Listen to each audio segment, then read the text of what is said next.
Welcome to Mershman Seeds Cup of Joe. On this episode, Ben discusses field crop disease and insect protection. Turk and Ben talk about their experiences at the Iowa Ag Expo and the great turnout. Bean prices are on the rise, be on the lookout. A renewable diesel plant is being built in David City, Nebraska. Stick around for Joe's corny jokes. Hi, this is Joe Mershman, and welcome to Mershman Seeds Cup of Joe. Today we have our regulars, we have Turk and Ben, and I know this has been a busy week. You guys have been on the road. Ben, why don't we start with you? Yep, I started the week by going to the Illinois Soybean Summit put on by the Illinois Soybean Association. It's basically about 300 farmers and ag retailers get together in Champaign, and they kind of talk about all things soybeans, high-yielding soybeans, weeds in soybeans, pests in soybeans, and then kind of a year-end review. So sat in on one of Dr. Hager's speeches. It was similar to the one that he gave in at Iowa State. So metribuzin is something that he's still pushing pretty hard and heavy here. So if you don't have your cropping plans already done, or you would like to go back and relook at what was really effective, they have found that metribuzin at a 6 to a 9 ounce rate is more effective at week, at like 24 days, than Valor or Authority. So the good news is there's lots of products out there. Both the Valor and Authority have premixes that are usually indicated by MTZ. You just have to figure out what rate of metribuzin is in those premixes, but we're supposed to be looking for somewhere around a 6, 7, 8, 9 ounce rate to give you prolonged control. So that was another good reminder that make sure that you have metribuzin in the mix when you're looking at your soybean pre. The metribuzin in the past was, farmers were nervous about using it because of injury, burn injury. Yep. But we're not using atrazine now, and Aaron Hager said that we don't have that compound effect anymore. Correct. So if we're not using atrazine, which is a trizine, and we're not using what was called Syncor back in the day, which is a trizine, we're not getting that buildup and getting the burn. So correct. As long as your pH of your soil isn't 7 or higher, you should be pretty good shape, and you use that higher rate. Yep.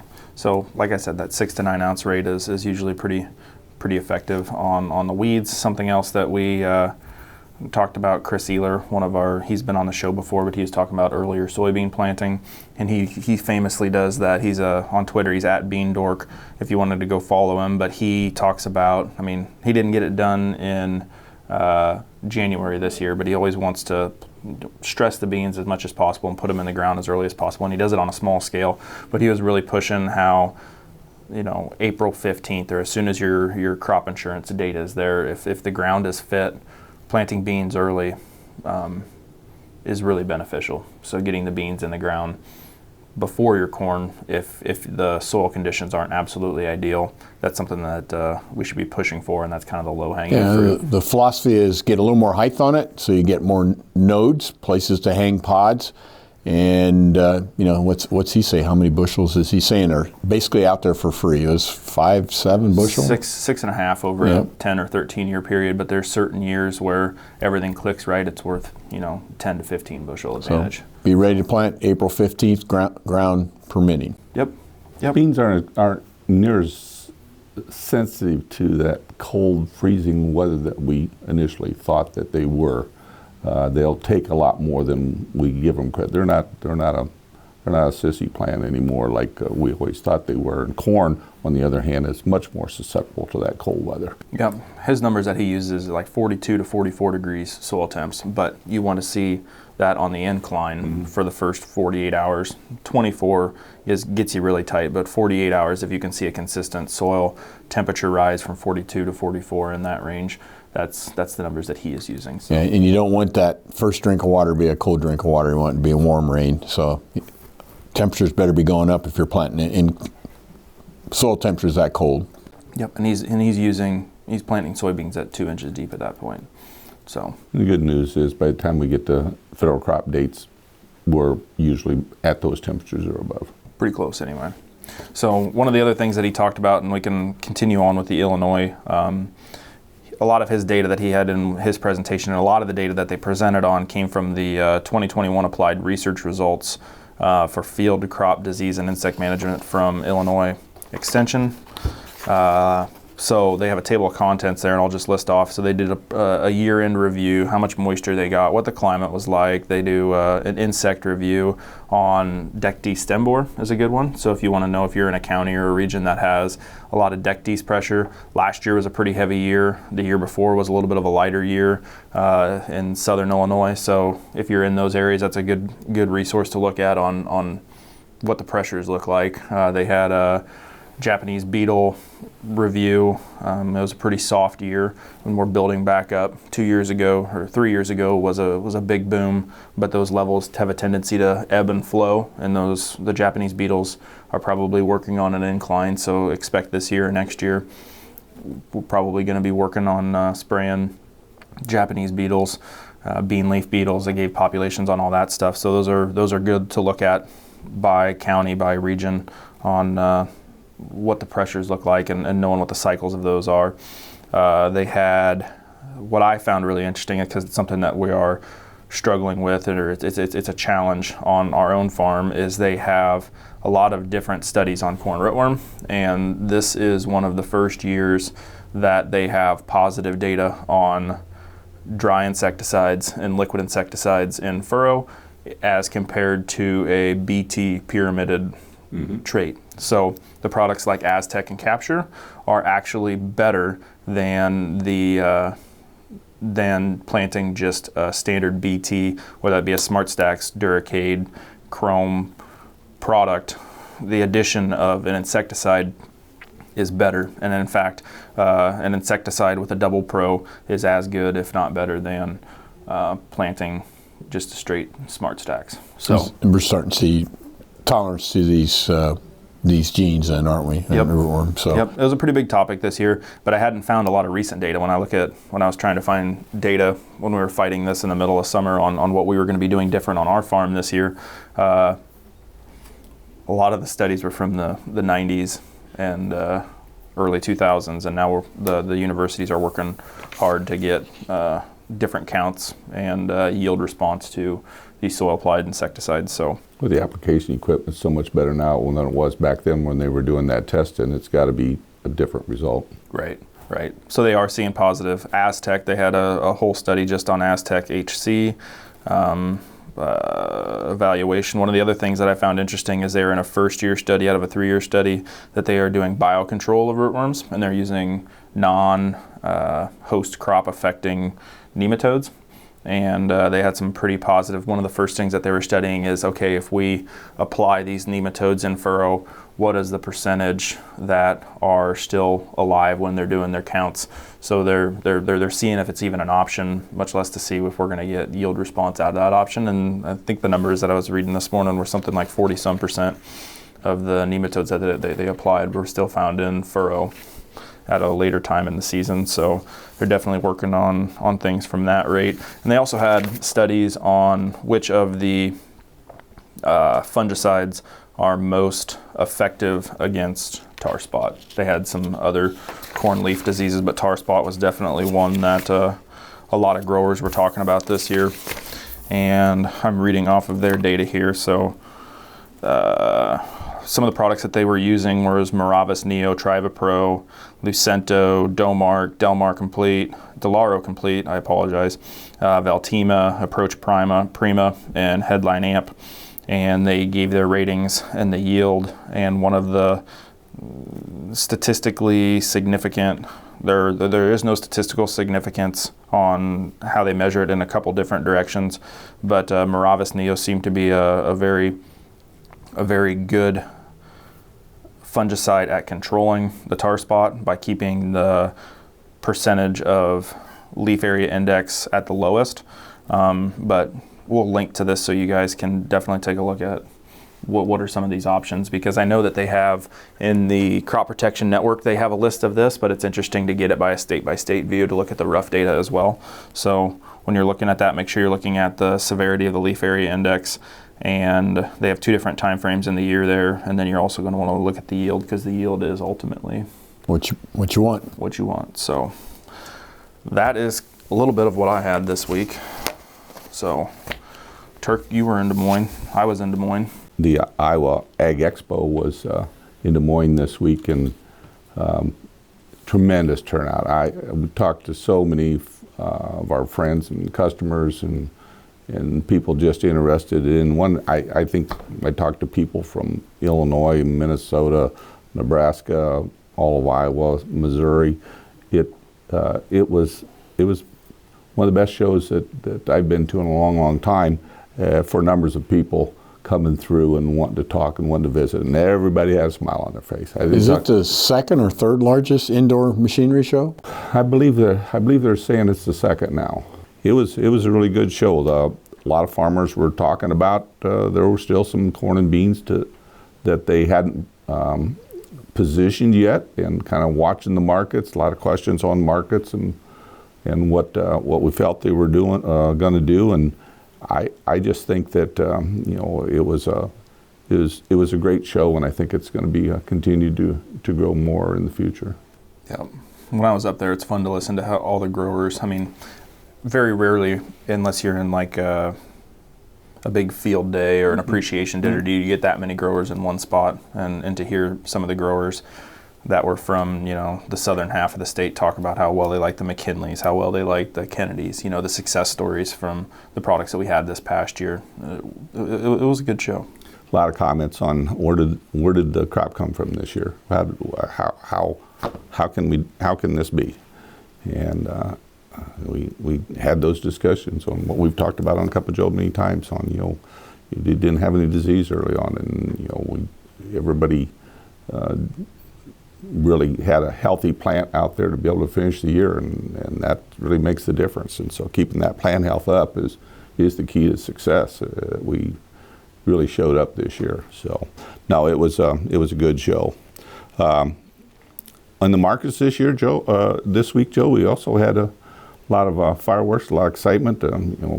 Beans are up about $2 in the last week and a half, and they've got a 15 in front of them right now.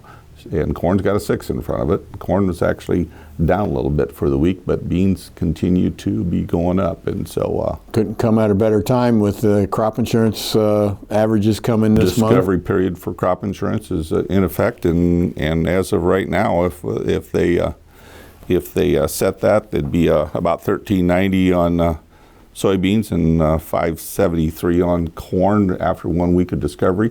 So. We'll see how we end up, but there really isn't anything that appears that it's going to slow this market down for the month of February here yet. We'll see what happens after that, but South America continues to be dry. The northern parts get harvested now.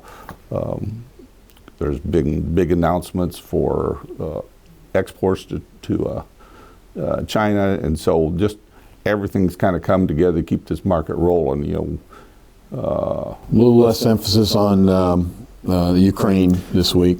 Ukraine's kind of settled down a little bit, but still in the markets, I do believe. But at some point, the farmers that are sitting on crop out there, and we talked about taking a profit when you have the opportunity, and $6 corn and $15 soybeans are definitely profit, especially given last year's production expenses. Given this year's production expenses, those are profitable numbers. And so, if you got corn, if you got crop in the bin, make sure you're looking at it and making sure you're getting it priced, because there's nothing worse than pricing something for summer and then get there to summer and open up that bin and you got some problems. So make sure you're taking care of it and looking at it. So. Groundhog Day this week too. Yeah. 6 more weeks of winter. 6 more weeks of winter. Came in like a lion, probably go out like a lamb. Yeah, I know. We had snow on Monday, and now the southern portion of our territory is getting snow and ice, and they definitely are not happy with the groundhog as much snow as they're getting. So. Yeah. Well, the groundhog is he has a different function right now. He's hibernating, and there's specific reasons for that. But anyway, No, another announcement this week is a renewable diesel plant was announced in Nebraska. Loveland family of gas stations in Cargill are in a joint venture, and Fagan's going to build it for them, and so that's a big deal. There are 110,000 units of soybeans a day.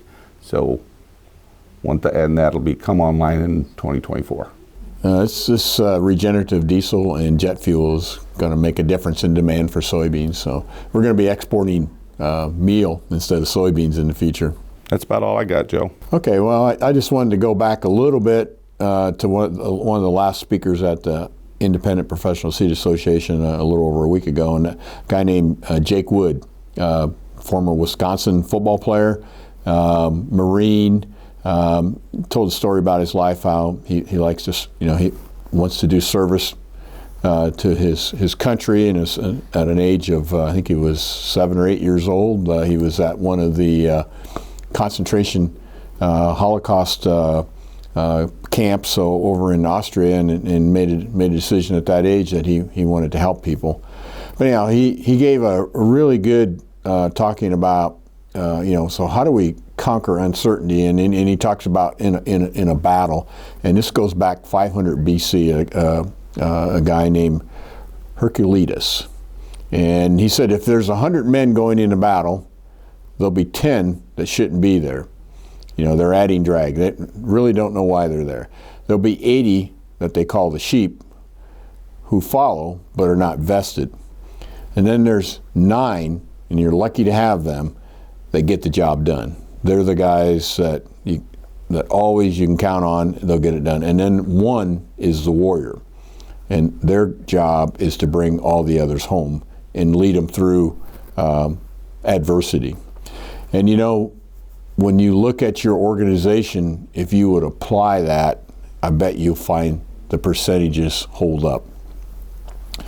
But I think one of the things that one of his philosophies was, the people that you lead always look to you, and you can make 99 perfect decisions, but if you make that one bad decision, it can affect the entire organization. In other words, you consistently have to do the right things. And he says, what is right is always right. What is wrong is never right. And that's a very good principle to run your business or your farming operation or whenever you make decisions. And then when it comes to vision, he says, write the final chapter first and then work towards that vision. So I just thought it was an extremely mind-stretching thing about talking about leadership and how you get through adversity and uncertainty, and how what he's accomplished. What he's done after his Marine service is he's formed an organization to go into world hotspots that have disasters, earthquakes, hurricane, and he's got a team of all ex-military folks in there with precision. They can go in and make a difference and save lives, and that's what he does. And it sounds like he's highly successful.